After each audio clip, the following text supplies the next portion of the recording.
আচ্ছা ঠিক আছে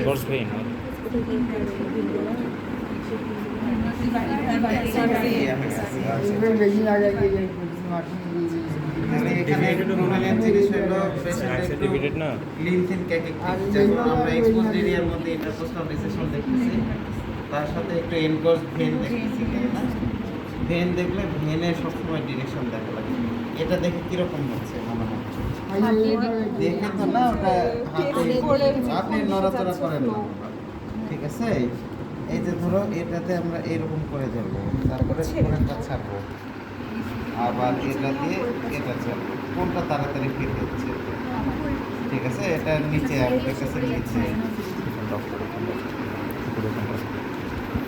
এটা এই যে এটা ফ্লো দেখো তুমি এই যে মনে করো এটা অবস্ট্রাক্ট করলা অবস্ট্রাক্ট করে ব্লাডটা সরাই দিলাম তারপরে ডান আঙ্গুলটা তোলো আসতেছে না স্লো ঠিক আছে আবার এটা দিলা বাম আঙ্গুলটা তোলো ফাস্ট তাহলে কোন দিকে অ্যাওয়ে ফ্রম অ্যাম্বলিকাস হ্যাঁ এখানে ডাউনওয়ার্ড অ্যাম্বলিকাসের নিচে ডাউনওয়ার্ড যাচ্ছে ঠিক আছে তাহলে এটা কিসের জন্য হতে পারে অ্যাওয়ে ফ্রম অ্যাম্বলিকাস নরমাল ফ্লো অথবা না টুয়ার্ড অ্যাম্বলিকাসে তো ইনফিরিয়র ভেনা নরমাল ফ্লো অথবা নরমাল ফ্লোতে নিচের দিকে ওটা কি আমার দুইটা জায়গায় দেখতে হবে আমেরিকাসের উপরে নিচে দুই জায়গাতে আইডিয়ালি দুই জায়গাতে দেখা হচ্ছে ঠিক আছে মানে ফ্লো যে কোনো জায়গার ফ্লো দেখতে নিয়মটা এইটাই যে তুমি একটা আঙ্গুল দিবা এটা সরাই দিবা সরাই দিয়ে এই আঙ্গুল তুলবা তারপর আবার এটা সরাই দিয়ে এই আঙ্গুল তুলবা কোন দিকে ফ্লোটা হয় ঠিক আছে যেই দিকে তাড়াতাড়ি হবে হ্যাঁ ফ্লো দেখলে ইন্সপেকশনের পার্ট এটা তোমার রুটিনে করার দরকার নেই যদি দেখাইতে বলে তখন করবা ঠিক আছে এমনিতে যদি অ্যাবডোমিনে ডিসটেন্ডেড বা এনকর্ড ভেন বলো তখন করে নিও ঠিক আছে ওকে তাহলে আমরা পালপেশনের যেটা হার্নিয়াল অরিফিস ইন্সপেকশনে যেটা বলছিলাম এটা ওটা বাদ গেছিলো গতদিন এটা জাস্ট এক্সপোজ করবা তারপরে বলবা কাশি দেন তো বাবা হাতটা সোজা রাখেন হাতটা সোজা রাখেন শরীরের পাশে কাশি দেন এরকম করে জোরে কাশি দেন কাশি দেন কাশি দেন এরকম করে কাশি হ্যাঁ ঠিক আছে এটা হলো ইন্সপেকশন হার্নিয়াল অরিফিস গেল ঠিক আছে এরপরে হলো আমরা অর্গান পালপেশনের মধ্যে লিভার দেখছিলাম স্প্লিন দেখছিলাম ঠিক আছে এরপর হলো কিডনির আগের নিয়ম ছিল যে পালপেবল অ্যান্ড ব্যালোটেবল ঠিক আছে পালপেবল করার জন্য আমরা এরকম করে চাপ দিয়ে দুই হাত দিয়ে বাইম্যানুয়ালি পালপেবল করব আর ব্যালট করার জন্য পিছনে চাপ দিব ঠিক আছে তারপরে এই যে চাপ দিয়ে দেখবো এটা আর হইলো ব্লাডার দেখার জন্য আম্বলিকাস থেকে শুরু করব ছেড়ে দেন পাবো এরকম করে একটা কাপ শেপ করে ধীরে ধীরে নিচে নেমে আসবো ডিস্টেন্ডেড হলে যেহেতু গ্লোবুলার শেপের মতো থাকে আমাদের হাতে এক জায়গায় আটকে যাবে ওকে এরপরে হলো প্যারাঅটিক লিম্ফ নোড অ্যাওর্টার জাস্ট লেফটে রাইটে মানে আম্বলিকাসের লেফট রাইটে আমরা আঙ্গুল দিয়ে পালপেট করবো ঠিক আছে আচ্ছা এখানে ব্লাডারের যে দেখার সময় ওনার প্রস্রাবের বেগ আছে কিনা এটা কি দেখার আগেই জিজ্ঞাসা করতে হবে দেখার সময় জিজ্ঞেস করা তো আমার জানা মতো তো ছিল না তোমাদের কে বলছে যে প্রস্রাবের চাপ আছে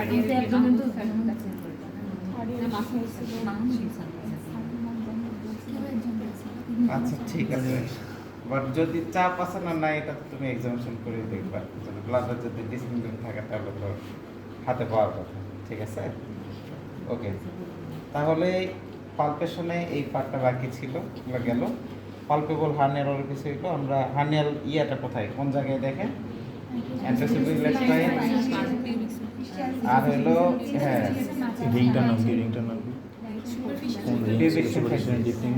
এটা মাঝখানে মিডল পয়েন্ট থেকে জাস্ট 1 to 2 সেন্টিমিটার উপরে ঠিক আছে মিড পয়েন্ট থেকে জাস্ট উপরে এখানে চাপ দিয়ে ধরবো এরকম করে দুই আঙ্গুল দিয়ে এবার কাশি দেন বাবা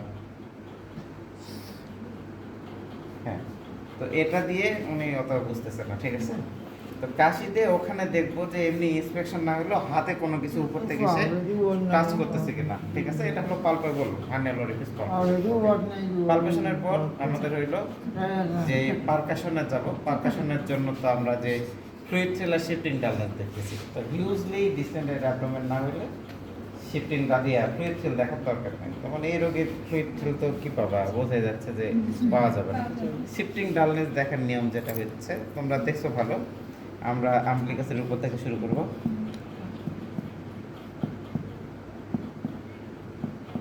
ওকে, এরপরে এইভাবে যাওয়া যাবে না, এইভাবে আচ্ছা ক্রস করতে হবে।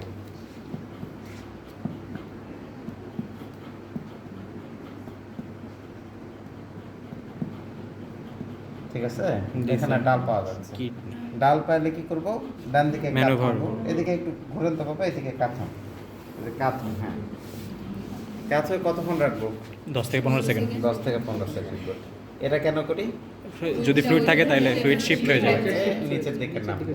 তাহলে আমি এখন গিয়ে ডাল পাইছিলাম, এখনো যদি পালপেশনে ডাল পাই তাহলে কি কি বুঝাইলো? কোন অর্গান স্যার বামাস এই যে ডালই আছে, তাহলে ওই ডালনেসটা শিফট করে নাই, মানে শুয়ে থাকা অবস্থায় ডাল পাইছি, আবার কাজ Shift. করলেও ডাল পাইছি, মানে এখানে যে জিনিসের জন্য ডাল পাইছি সেটা এখানেই আছে, মানে শিফটিং ডালনেস নাই। আর যেই ডালনেসটা পাইছি এটা মোস্ট লাইকলি কোনো অর্গান, কারণ ওটা তো মুভ করবে না, ওখানে থাকবে।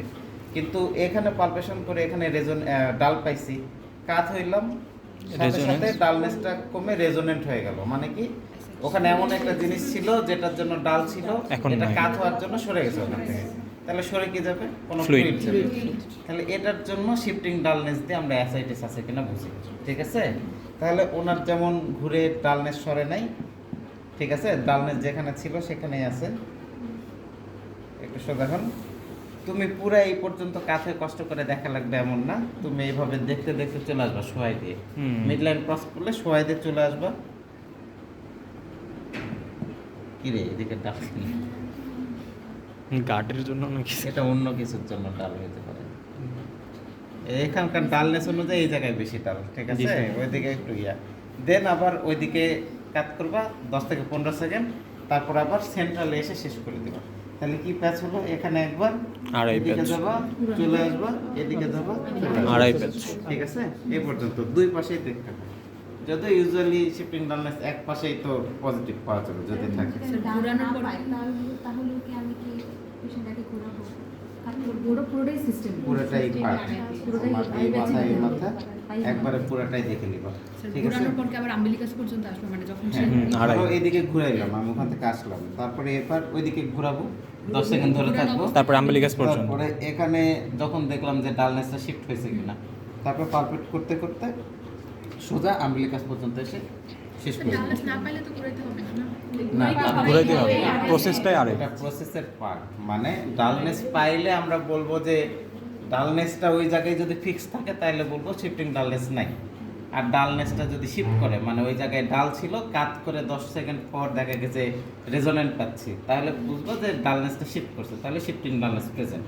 কিন্তু আমরা প্রসেস অনুযায়ী চলে আসবো ওটা। ঠিক আছে, তো এটাই তো ধরো এরকম করে গেলাম, এখানে এই রেজোনেন্ট, এখানে ডাল, ঠিক আছে, এখানে আবার রেজোনেন্ট আছে, আমার একটু অবস্ট্রাকশনের মতো ফিচার আছে, তো ওটার জন্য তো সবার আসবে না এরকম। তো এখানে যখন ডাল পাবা তখন কাট করে ধরে না রাখবা। স্যার, ওটাই বলতেছি, যদি একদম শেষ পর্যন্ত আমরা মানে ডাল নাই পাই সেক্ষেত্রে তারপরে তারপরেই আড়াই প্যাচ। মানে প্যাচ তো কমপ্লিট করবো। তুমি এই পর্যন্ত ডাল তো হ্যাঁ, পাবাই রে, ঘুরাই এখানে দিবে। তো কিডনি আছে, আলটিমেটলি তো ডাল পাবাই। যে কোনো কাউকে শুয়ে দিয়ে এক্সামিনেশন করো, তোমার তো এইদিকে বাতাস আছে, গার্ড আছে, বাতাস আছে, গার্ড শেষ হয়ে তো মাসল কোনো জায়গায় তো যাবাই তুমি, ল্যাটারালি তো কিডনি আছে, ঠিক আছে, এগুলাতে তুমি তো ডাল পাবে না, এই রেজোনেন্ট পাবে না এরকম। ঠিক আছে, এটা গেল। এরপরে কি পার্ট ছিল? অসকালটেশন। অসকালটেশনে তোমরা কোন জায়গায় ধরছিলে? Just right to umbilicus. ঠিক আছে, এই জায়গায় ধরবা। আরেকটা কথা হয়েছে তোমাদের এক্সামিনেশনের পার্টে, লিভার লেফট লোব দেখো নাই তোমরা 1 নম্বর? আমি দেখছি স্যার দেখছো? হ্যাঁ, তুমি সে আপার বড় আর এই পালপেশনের সময় রোগীর ফেসের দিকে তাকায় থাকবা। এই যে প্রথম জন আসলে তুমি ওই কি জানি তাকায় এরকম করে দেখতেছে, যে চিন্তা করতেছে যে Feel করতেছে। পাচ্ছি না এরকম। না, ঠিক আছে, বাট রোগীর কোনো অসুবিধা হচ্ছে কিনা, টেন্ডারনেস আসতেছে কিনা, রোগীর ফেসের দিকে তুমি তাকায় থাকবা। ঠিক আছে, ফিল করবা হাতে, রোগীর দিকে তাকায় দেখবো যে কোনো পেইন বা ডিসকমফোর্ট হচ্ছে কিনা। ওকে, অসকালটেশনের জন্য রাইট এখানে ধরে রাখবো, এটা দেখবো 1 নম্বর কথা। আর কি দেখা যায় এখানে পার্ট হিসাবে? যদি হেপাটোমেগালি থাকে তাহলে হেপাটিক ব্রুই এবং হলোজি স্ক্রিনিং। ওটা তো তোমার পালপেশন অনুযায়ী বললাম। হ্যাঁ। রেনাল আর্টারি স্টেনোসিসে ও। রেনাল ব্রুই দেখতে হবে। আচ্ছা, রেনাল ব্রুই। রেনাল ব্রুই কেউ দেখো নাই? রেনাল ব্রুইটা কোন জায়গায় দেখে? 2.5 centimeter from the umbilicus, right here. আমবিলিকাসের দুই সাইডে আর দুই সাইড হ্যাঁ 2.5 সেন্টিমিটার আড়াই নিচে সেন্টিমিটার উপরে উপরে সাইডে সাইডে উপরে উপরে। ঠিক আছে, এই দুই জায়গায় দেখতে হবে। এটার সিগনিফিকেন্স কি রেনাল আর্টারি স্টেনোসিসের? ক্যালকুলার এটা হইলো রেনাল আর্টারি স্টেনোসিস হয় যে তোমার রেনাল আর্টারির ওয়ালের কোনো সমস্যার জন্য। তো স্টেনোসিস হয়ে গেলে কিডনিতে ব্লাড সাপ্লাই কম হয়ে যাবে, আর্টারি তো ভেনে তো না, আর্টারিতে সাপ্লাই কমে গেলে কিডনির সাইজটা ছোট হয়ে যাবে, তাই না? ধীরে ধীরে তো এগুলাতে হয় কি, কিডনি যখন ব্লাড সাপ্লাই কম পায় তখন কিডনি রেনিন সিক্রেশন করে, কারণ ও চিন্তা করতেছে আমার তো রক্ত নাই শরীরে, কিন্তু আসলে তো শরীরে রক্ত ঠিকই আছে, ওর কাছে আসতেছে কম। তো এই রেনিন গিয়ে রাস অ্যালোস্টেরন সিস্টেম অ্যাক্টিভেশন করবে।